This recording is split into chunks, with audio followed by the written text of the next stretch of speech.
ಸಾಮ್ರಾಟ್ ಯಾವಾಗ ಅಕ್ರಮ್ ನೇಮ್ ತಗೊಂಡ್ನೋ ಆ ಮ್ಯಾನೇಜರ್ಗೆ ಕೋಪ ಕೆಣಕಿತ್ತು.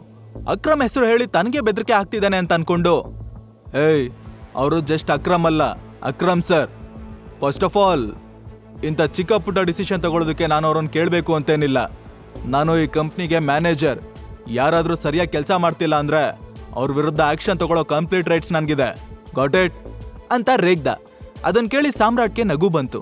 ಆದ್ರೂ ಅವನು ಗಂಭೀರವಾಗಿರೋದಕ್ಕೆ ಟ್ರೈ ಮಾಡ್ತಾ, ಸೀರಿಯಸ್ಲಿ ನಾನು ಸರಿಯಾಗಿ ಕೆಲಸ ಮಾಡ್ತಿಲ್ಲ ಅಂತ ನನ್ನನ್ನು ಕೆಲಸದಿಂದ ತೆಗಿತಿದ್ದೀರೋ ಅಥವಾ ಈ ಕಾಮಿನಿ ನನ್ನ ವಿರುದ್ಧ ಚಾಡಿ ಹೇಳ್ಕೊಟ್ಟಿದ್ದಕ್ಕೋ?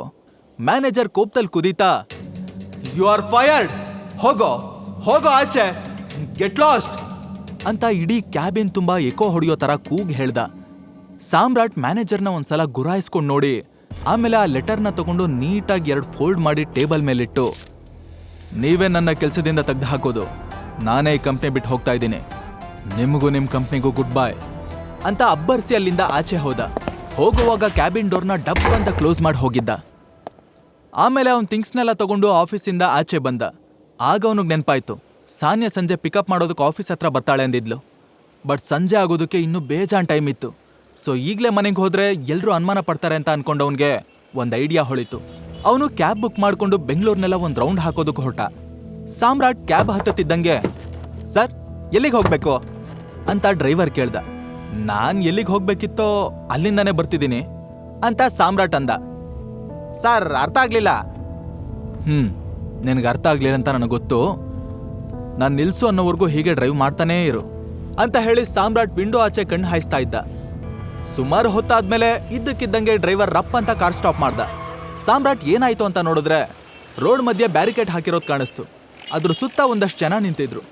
ಅವರು ಆ ದಾರಿಲ್ ಬರೋ ಎಲ್ಲ ವೆಹಿಕಲ್ಗಳಿಗೂ ವಾಪಸ್ ಹೋಗಿ ಅಂತ ಸನ್ನೆ ಮಾಡಿ ಕಳಿಸ್ತಾ ಇದ್ರು. ಡ್ರೈವರ್ ತಲೆ ಕೆರ್ಕೊಂಡು ಸಾಮ್ರಾಟ್ ಕಡೆ ನೋಡ್ತಾ, ಸರ್ ಮುಂದೆ ಹೋಗ್ಬೇಕು ಅಂದ್ರೆ ರೈಟ್ ತಗೋಬೇಕು, ಬೇಡ ಅಂದ್ರೆ ಯೂಟರ್ನ್ ತಗೋತೀನಿ, ನೀವೆಲ್ಲಿಗೆ ಹೋಗ್ಬೇಕು ಅಂತ ಹೇಳಿ ಸಾರ್ ಅಂದ. ಬಟ್ ಅವನ ಮಾತು ಸಾಮ್ರಾಟ್ ಕಿವಿ ಮೇಲೆ ಬೀಳಲೇ ಇಲ್ಲ. ಅವನು ದೂರದಲ್ಲಿ ನಿಂತಿರೋ ಒಂದು ಲಕ್ಸುರಿಯಸ್ ಕಾರ್ನ ಕೇರ್ಫುಲ್ ಆಗಿ ನೋಡ್ತಿದ್ದ. ನೆಕ್ಸ್ಟ್ ಮೂಮೆಂಟ್ ಆ ಕಾರ್ ಡೋರ್ನ ಒಬ್ಬ ಓಪನ್ ಮಾಡ್ದ. ಆಗ ಕೂಲಿಂಗ್ ಗ್ಲಾಸ್ ಹಾಕಿರೋ 6 ಅಡಿ ವ್ಯಕ್ತಿ ಒಬ್ಬ ಕಾರ್ ಇಳ್ದ. ಸುತ್ತ ಎಲ್ಲರೂ ನಿಂತಿದ್ರಿಂದ ಸಾಮ್ರಾಟ್ಗೆ ಅವ್ನು ಯಾರು ಅಂತ ಮುಖ ಕ್ಲಿಯರ್ ಆಗಿ ಕಾಣಿಸ್ತಿರ್ಲಿಲ್ಲ. ಅವನು ಹಾಗೆ ಅಬ್ಸರ್ವ್ ಮಾಡ್ತಿದ್ದಾಗ ಆ ವ್ಯಕ್ತಿ ಅಲ್ಲೇ ರೋಡ್ ಪಕ್ಕ ಇರೋ ಒಂದು ದೊಡ್ಡ ಬಿಲ್ಡಿಂಗ್ ಕಡೆ ಹೆಜ್ಜೆ ಹಾಕ್ತಾ. ಕೂಡ್ಲೆ ಸಾಮ್ರಾಟ್ ಕ್ಯಾಬ್ ಡ್ರೈವರ್ಗೆ, ಅವ್ರು ಯಾರು ಅಂತ ಗೊತ್ತಾ ನಿಮ್ಗೆ ಅಂತ ಕೇಳ್ದ. ಸಾರ್ ನಿಮ್ಗೆ ಅವ್ರು ಯಾರು ಅಂತ ಗೊತ್ತಿಲ್ವಾ? ಅವರು ದಿಕ್ಪಾಲ್, ಡೆವಿಲ್ ದಿಕ್ಪಾಲ್ ಸರ್. ಟೈಗರ್ ನಂತರ ಈ ಬೆಂಗಳೂರಲ್ಲಿ ಯಾರಾದ್ರೂ ಪವರ್ಫುಲ್ ಆಗಿರೋರು ಇದ್ದಾರೆ ಅಂದ್ರೆ ಅದಿವ್ರೇ ಸಾರ್. ಡ್ರೈವರ್ ಹೇಳಿದ ಮಾತು ಕೇಳ್ತಾ ಇದ್ದಂಗೆ ಸಾಮ್ರಾಟ್ ಹಾರ್ಟ್ ಬೀಟ್ ಸ್ಪೀಡ್ ಆಯ್ತು. ಮೈ ಮೇಲೆ ಗೂಸ್ ಬಂಪ್ಸ್ ಎದ್ದಿತ್ತು. ದಿಕ್ಪಾಲ್ನ ನೋಡಿ ಅವನು ಭಯ ಪಡ್ತಾ ಇರಲಿಲ್ಲ, ಬದಲಾಗಿ ಅವನಿಗೆ ತುಂಬಾ ಖುಷಿ ಆಯ್ತು. ಎಷ್ಟೋ ದಿನದಿಂದ ದಿಕ್ಪಾಲ್ನ ಮೀಟ್ ಮಾಡಬೇಕು ಅಂತ ಆಸೆ ಪಡ್ತಾ ಇದ್ದ. ಇವತ್ತು ಆ ಅವಕಾಶ ಸಿಕ್ಕಿತ್ತು. ಅವನು ಈ ಚಾನ್ಸ್ನ ಯಾವುದೇ ಕಾರಣಕ್ಕೂ ಮಿಸ್ ಮಾಡ್ಕೊಳ್ಳೋದಕ್ಕೆ ರೆಡಿ ಇರಲಿಲ್ಲ. ಟ್ರಿಪ್ ಮುಗೀತು, ನಾನಿಲ್ಲೇ ಹೇಳ್ಕೋತೀನಿ ಅಂತ ಹೇಳಿ ದುಡ್ಡನ್ನ ಸೀಟ್ ಮೇಲಿಟ್ಟು ಸಾಮ್ರಾಟ್ ಕ್ಯಾಬಿಂದ ಕೆಳಗಿಳ್ದ. ಅವನೀಗ ಸೀದಾ ದಿಕ್ಪಾಲ್ ಹೋದ ಬಿಲ್ಡಿಂಗ್ ಕಡೆನೆ ಹೊರಟ. ಮನ್ಸಲ್ಲೇ, ಅಲ್ಲ ಈ ದಿಕ್ಪಾಲ್ Z+ ಲೆವೆಲ್ಗೆ ಸೆಕ್ಯೂರಿಟಿ ಮೇಂಟೈನ್ ಮಾಡ್ತಾ ಇದ್ದಾನೆ, ಅಷ್ಟು ಸುಲಭವಾಗಿ ಯಾರೂ ಅವನ ಹತ್ರಕ್ಕೆ ಹೋಗೋದಕ್ಕಾಗಲ್ಲ. ಇವನೇ ಸೇಫ್ಟಿ ಬಗ್ಗೆ ಅಷ್ಟೊಂದು ಕೇರ್ ಮಾಡ್ತಾ ಇದ್ದಾನೆ ಅಂದರೆ ಡ್ಯಾಡ್ ಯಾಕೆ ಸೆಕ್ಯೂರಿಟಿ ಮೇಂಟೈನ್ ಮಾಡ್ತಾ ಇರಲಿಲ್ಲ? ಡ್ಯಾಡ್ ಜೊತೆನೂ ಇದೇ ಥರ ಸ್ಟ್ರಾಂಗ್ ಬಾಡಿ ಗಾರ್ಡ್ಸ್ ಇದ್ದಿದ್ರೆ ಅವ್ರಿವತ್ತು ನನ್ನ ಜೊತೆ ಇರ್ತಿದ್ರು ಅಂತ ಅನ್ಕೊಂಡ. ಸಾಮ್ರಾಟ್ ಆ ಬಿಲ್ಡಿಂಗ್ ಲಾಬಿ ಕಡೆ ಹೊರಟ. ದಿಕ್ಪಾಲ್ ಕೂಡ ಅಲ್ಲೇ ನಿಂತ್ಕೊಂಡು ಯಾರ ಜೊತೆನೋ ಮಾತಾಡ್ತಾ ಇರೋದು ಕಾಣಿಸ್ತು. ಬಟ್ ಅವನ ಹತ್ರ ಹೋಗೋದು ಹಾವಿ ನುತ್ತೋಕೆ ಕೈ ಹಾಕೋ ಅಷ್ಟೇ ಕಷ್ಟ ಇತ್ತು. ಸಾಮ್ರಾಟ್ ದೂರದಿಂದನೇ ಅಬ್ಸರ್ವ್ ಮಾಡ್ತಿದ್ದ. ಅವನಿಗೆ ಈಗಲೂ ದಿಕ್ಪಾಲ್ ಮುಖ ಸರಿಯಾಗಿ ಕಾಣಿಸ್ತಾ ಇರಲಿಲ್ಲ. ಅವನ ಗಮನ ಬಿಲ್ಡಿಂಗ್ ಕಡೆ ಹೋಯ್ತು. ಬೆಂಗಳೂರಲ್ಲಿರೋ ದೊಡ್ಡ ಬಿಲ್ಡಿಂಗ್ ಲಿಸ್ಟ್ನಲ್ಲಿ ಇದು ಒಂದಾಗಿತ್ತು. ಆದ್ರೆ ಇದು ಯಾರ್ದು ಅಂತ ಅವನಿಗೆ ಗೊತ್ತಾಗ್ಲಿಲ್ಲ. ಅಷ್ಟರಲ್ಲಿ ಆ ಲಾಬಿ ಕಡೆ ಯಾರೋ ನಡ್ಕೊಂಡು ಬರ್ತಿರೋ ಸೌಂಡ್ ಕೇಳಿಸ್ತು. ನೋಡಿದ್ರೆ ಒಬ್ಳು ಹುಡುಗಿ. ಅವಳು ದಿಕ್ಪಾಲ್ ಮುಂದೆ ಬಂದು ನಮಸ್ಕಾರ ಮಾಡಿ, ಹೊರಡೋಣ್ವಾ ದಿಕ್ಪಾಲ್ ಸರ್ ಅಂತ ಕೇಳ್ತಿದ್ದಂಗೆ ದಿಕ್ಪಾಲ್ ಅವಳ ಕಡೆ ಎದ್ದು ಹೊರಟ. ಅವನ್ ಮುಂದೆ ಹೋಗ್ತಿದ್ರೆ ಈ ಹುಡುಗಿ ಅವನ ಹಿಂದೆನೆ ಫಾಲೋ ಮಾಡ್ತಾ ಇದ್ಲು. ಅವರಿಬ್ರು ಪರಸ್ಪರ ಮಾತಾಡ್ತಾ ಲೆಫ್ಟ್ ಸೈಡ್ ಅಲ್ಲಿರೋ ಡೋರ್ ಕಡೆ ಹೋಗ್ತಾ ಇದ್ರು. ಸಾಮ್ರಾಟ್ ಕೂಡ ಅವ್ರನ್ನ ಫಾಲೋ ಮಾಡ್ಬೇಕು ಅಂತ ಡಿಸೈಡ್ ಮಾಡ್ದ. ಆದ್ರೆ ಅವನು 2 ಹೆಜ್ಜೆ ಇಡ್ತಾ ಇದ್ದ ಹಾಗೆ ಯಾರೋ ಹಿಂದೆಯಿಂದ ಅವನ್ ಭುಜದ ಮೇಲೆ ಕೈ ಹಾಕಿದ್ರು. ಸಾಮ್ರಾಟ್ ಅಲ್ಲೇ ಫ್ರೀಸ್ ಆಗೋದ. ಏಯ್ ಏನ್ ಮಾಡ್ತಿದ್ಯಾ? ಸ್ಪೈ ಕೆಲ್ಸನಾ? ಇದೆಲ್ಲ ನಮಗ್ ಗೊತ್ತಾಗಲ್ಲ ಅನ್ಕೊಂಡಿದ್ಯಾ ಅಂತ ಭುಜದ ಮೇಲೆ ಕೈ ಇಟ್ಟಿರೋ ವ್ಯಕ್ತಿಯ ರಫ್ ವಾಯ್ಸ್ ಕೇಳಿಸ್ತು. ಸಾಮ್ರಾಟ್ಗೆ ಒಳಗೆ ಟೆನ್ಷನ್ ಆಗ್ತಿದ್ರು ಕಾಮ್ ಆಗಿರೋ ತರ ಬ್ಯಾಲೆನ್ಸ್ ಮಾಡ್ತಿದ್ದ. ಅಷ್ಟರಲ್ಲಿ ಅಲ್ಲಿಗೆ ದಿಕ್ಪಾಲ್ ಕಡೆ ಹುಡುಗರು ಒಂದಷ್ಟು ಜನ ಬಂದ್ರು. ಎಲ್ರೂ ಸೇರಿ ಸಾಮ್ರಾಟ್ ಕೈ ಹಿಡ್ಕೊಂಡು ಅಲ್ಲಿಂದ ಎಳ್ಕೊಂಡು ಹೋಗೋದಕ್ಕೆ ಶುರು ಮಾಡಿದ್ರು.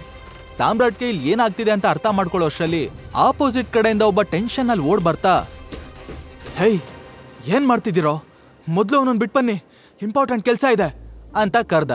ಕೂಡ್ಲೆ ಅವರು ಸಾಮ್ರಾಟ್ನ ಬಿಟ್ಟು, ಇವತ್ ನಿನ್ ಗ್ರಹಚಾರ ಚೆನ್ನಾಗಿದೆ ಅನ್ನೋ ತರ ಲುಕ್ ಕೊಡ್ತಾ ಅಲ್ಲಿಂದ ಹೋದ್ರು. ಅಬ್ಬಾ, ಇವತ್ ನಾನು ಜೀವಂತವಾಗಿ ವಾಪಸ್ ಹೋಗೋದಕ್ಕಾಗಲ್ಲ ಅನ್ಕೊಂಡಿದ್ದೆ ಅಂತ ಸಾಮ್ರಾಟ್ ಕೈ ಉಚ್ಕೊಳ್ತಾ ನಿಟ್ಟುಸ್ರು ಬಿಟ್ಟ. ಅದೇ ಟೈಮ್ಗೆ ಅವನ್ ಫೋನ್ ರಿಂಗ್ ಆಯ್ತು. ಅಕ್ರಮ್ ಕಾಲ್ ಮಾಡಿದ್ದ.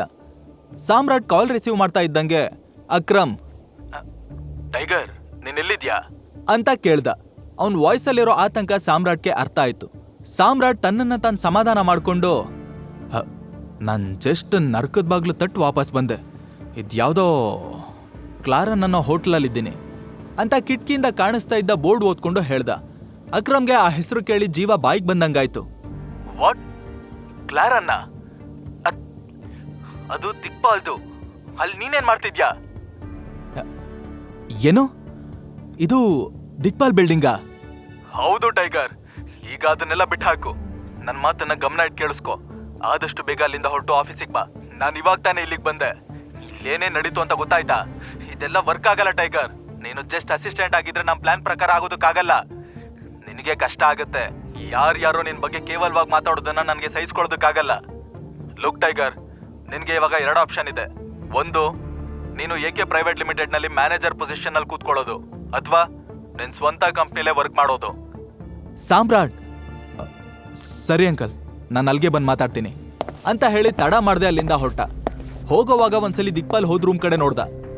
ಇವಾಗ್ಲೇ ಅಲ್ಲಿಗೆ ಹೋಗಿ ಅವನನ್ನ ಹತ್ರದಿಂದ ನೋಡ್ಬೇಕು ಅಂತ ಸಾಮ್ರಾಟ್ಗೆ ಆಸೆ ಆಯ್ತು. ಬಟ್ ತನ್ನನ್ನು ತಾನು ಕಂಟ್ರೋಲ್ ಮಾಡ್ಕೊಂಡು ಅಲ್ಲಿಂದ ಆಚೆ ಬಂದ. ಸ್ವಲ್ಪ ಹೊತ್ತಿನ ನಂತರ ಆಫೀಸಿಗೆ ಬಂದ ಸಾಮ್ರಾಟ್ಗೆ ಒಂದು ಶಾಕಿಂಗ್ ನ್ಯೂಸ್ ಕಾದಿತ್ತು. ಅವನನ್ನ ಕೆಲಸದಿಂದ ತೆಗೆದು ಹಾಕಿರೋ ವಿಷಯ ಇಡೀ ಆಫೀಸ್ ತುಂಬಾ ಕಾಡ್ಗಿಚ್ಚಿನ ಹಬ್ಬಿತ್ತು. ಎಲ್ರೂ ಬಾಯಲ್ಲೂ ಅದೇ ಸುದ್ದಿ. ಈಗ ಮತ್ತೆ ಸಾಮ್ರಾಟ್ ಆಫೀಸಿಗೆ ಬಂದಿರೋದನ್ನ ನೋಡಿ ಎಲ್ರೂ ಶಾಕ್ ಆದ್ರು. ಆದ್ರೆ ಅಕ್ರಮ್ಮೆ ಸಾಮ್ರಾಟ್ನ ಮತ್ತೆ ಆಫೀಸಿಗೆ ಕರೆಸ್ಕೊಂಡಿದ್ದಾನೆ ಅನ್ನೋದು ಇಂಡೈರೆಕ್ಟ್ ಆಗಿ ಎಲ್ರಿಗೂ ಅರ್ಥ ಆಗಿತ್ತು. ಹಾಗಾಗಿ ಸಾಮ್ರಾಟ್ ಮುಂದೆ ಏನ್ ಮಾಡ್ಬೋದು ಅನ್ನೋ ಕ್ಯೂರಿಯಾಸಿಟಿ ಎಲ್ರಲ್ಲೂ ಜಾಸ್ತಿ ಆಗಿತ್ತು. ಬಟ್ ಸಾಮ್ರಾಟ್ ಯಾರ ಕಡೆನೂ ತಿರುಗಿ ನೋಡ್ದೆ ಸೀದಾ ಅಕ್ರಮ್ ಕ್ಯಾಬಿನ್ಗೆ ಹೋದ. ಅಂಕಲ್, ನಾನು ಈ ಕಂಪ್ನಿಯಲ್ಲಿ ವರ್ಕ್ ಮಾಡೋದ್ರಿಂದ ನಮ್ಮ ಮುಂದಿನ ಕೆಲಸಗಳೆಲ್ಲ ಸ್ಮೂತಾಗಿ ಹೋಗುತ್ತೆ ಅಂತ ಅನ್ಸಲ್ವಾ ನಿಮ್ಗೆ ಅಂತ ಸಾಮ್ರಾಟ್ ಸೋಫಾದಲ್ಲಿ ಕೂತಿರೋ ಅಕ್ರಮ್ನ ಕೇಳ್ದ. ಐ ನೋ ಟೈಗರ್, ನಾನಿದ್ರ ಬಗ್ಗೆ ತುಂಬಾ ಯೋಚನೆ ಮಾಡಿದ್ದೀನಿ. ಆದ್ರೆ ಆ ಮ್ಯಾನೇಜರ್ ಅಂತ ಆರ್ಡಿನರಿ ಫೆಲೋ ನಿನ್ನ ಬಗ್ಗೆ ಕೇವಲವಾಗಿ ಮಾತಾಡೋದನ್ನ ನಾನು ಹೇಗೆ ಸಹಿಸ್ಕೊಳ್ಳಿ? ಒಂದೊಂದ್ಸಲ ಅಂತೂ ನಿನ್ ನಾರ್ಮಲ್ ಎಂಪ್ಲಾಯಿ ಅಲ್ಲ ಟೈಗರ್ ಅಂತ ಎಲ್ರಿಗೂ ಹೇಳ್ಬಿಡ್ಬೇಕು ಅನ್ಸುತ್ತೆ. ಅವನು ಎಷ್ಟು ಫೀಲ್ ಮಾಡ್ತಿದ್ದಾನೆ ಅನ್ನೋದು ಅವ್ನ ಮಾತಲ್ಲೇ ಗೊತ್ತಾಗ್ತಾ ಇತ್ತು. ಸಾಮ್ರಾಟು ಸೋಫಾದಲ್ಲಿ ಕೂತು, ಆದ್ರೆ ಸಡನ್ ಆಗಿಂತ ಡಿಸಿಷನ್ ಎಲ್ಲ ಯಾಕೆ ಅಂಕಲ್? ಇಷ್ಟು ದಿನ ನನ್ನ ಸ್ವಂತ ಕಂಪ್ನಿ ಇದೆ ಅಂತಾನೆ ನೀವು ನನ್ಗೆ ಹೇಳಿರ್ಲಿಲ್ಲ. ಬಟ್ ಈಗ ಇದ್ದಕ್ಕಿದ್ದಂಗೆ ಅಲ್ಲೇ ವರ್ಕ್ ಮಾಡುವಂತಿದ್ದೀರಲ್ಲ, ಯಾಕೆ ಅಂತ ಕೇಳ್ದ. ಅಕ್ರಮ್ ಒಂದು ಕ್ಷಣ ಸೈಲೆಂಟ್ ಆದವನು ಡೀಪಾಗಿ ಉಸಿರಾಳ್ಕೊಂಡು, ಟೈಗರ್, ಇವಾಗಷ್ಟೇ ಒಂದು ನ್ಯೂಸ್ ಬಂತು. ಆ ದಿಕ್ಪಾಲ್ ನಿನ್ ಕಂಪ್ನಿಯ ಚೀಫ್ ಸೆಕ್ರೆಟರಿನ ಮೀಟ್ ಮಾಡಿದಾನೆ ಅಂದ. ಸಾಮ್ರಾಟ್ಗೆ ಶಾಕ್ ಆದ್ರೂ ಸುಧಾರಿಸ್ಕೊಂಡು, ಹಾಗಾದ್ರೆ ನಮ್ ಕಡೆ ಸ್ಪೈಗಳು ಕ್ಲಾರನ್ ಹೋಟೆಲ್ ಸುತ್ತಾನೂ ಇದ್ದಾರಾ ಅಂತ ಕೇಳ್ದ. ಹೌದು, ನಮ್ ಗ್ರೂಪಲ್ಲಿ ಸೇರ್ಕೊಂಡಿರೋ ಸ್ಪೈನ ಕಂಡು ಹಿಡಿಯೋದಕ್ಕೆ ನಾನು ಈ ಪ್ಲಾನ್ ಮಾಡಿದ್ದೆ. ಬಟ್ ನನಗನ್ಸುತ್ತೆ ಆ ದಿಕ್ಪಾಲ್ ದೊಡ್ಡದಾಗೇನೋ ಪ್ಲಾನ್ ಮಾಡ್ತಿದ್ದಾನೆ ಅಂತ. ಆದ್ರೆ ಕನ್ಫರ್ಮ್ ಆಗಿ ಹೇಳೋದಕ್ಕಾಗ್ತಿಲ್ಲ. ಬಟ್ ನಿನ್ ಕಂಪ್ನಿ ಚೀಫ್ ಸೆಕ್ರೆಟರಿ ಸೀಕ್ರೆಟ್ ಆಗಿ ದಿಕ್ಪಾಲ್ ಜೊತೆ ಯಾವ್ದೋ ಕಾಂಟ್ರಾಕ್ಟ್ ಮಾಡ್ಕೊಂಡಿರ್ಬೋದು ಅಂತ ಡೌಟು ಅಂತ ಅಕ್ರಮ್ ಹೇಳ್ತಿದ್ದಂಗೆ ಸಾಮ್ರಾಟ್ಗೆ ಸಿಡ್ಲು ಬಡ್ದಂಗಾಯ್ತು. ಅಕ್ರಮ್ ಡೌಟ್ ಪಡ್ತಿರೋದು ನಿಜಾನ? ಸಾಮ್ರಾಟ್ ಕಡೆಯವರೇ ಅವನಿಗೆ ಮೋಸ ಮಾಡ್ತಾ ಇದ್ದಾರ? ಇಂಥ ಸಿಚುವೇಶನ್ನ ಸಾಮ್ರಾಟ್ ಹೇಗೆ ಎದುರಿಸ್ತಾನೆ? ಮುಂದಿನ ಎಪಿಸೋಡ್ನಲ್ಲಿ ಇದಕ್ಕೆಲ್ಲ ಉತ್ತರ ಇದೆ. ಕೇಳಿಸ್ಕೊಳ್ಳಿ, tiger returns, only on pocket FM. ಈಗ ನೀವು ಪಾಕೆಟ್ FM ನಲ್ಲಿರೋ ಎಲ್ಲಾ ಶೋಗಳನ್ನ ಈಸಿಯಾಗಿ ಕೇಳಬಹುದು. ಈಗಲೇ ಡೌನ್ಲೋಡ್ ಮಾಡಿ ಪಾಕೆಟ್ FM ಮತ್ತು ಕೇಳಿ ದೇಶ ವಿದೇಶದಲ್ಲಿ ಫೇಮಸ್ ಆಗಿರೋ ಟೈಗರ್ ರಿಟರ್ನ್ಸ್ ಅನ್ನೋ ಮೈ ನವಿರೇಳಿಸೋ ಕಥೆಯನ್ನ.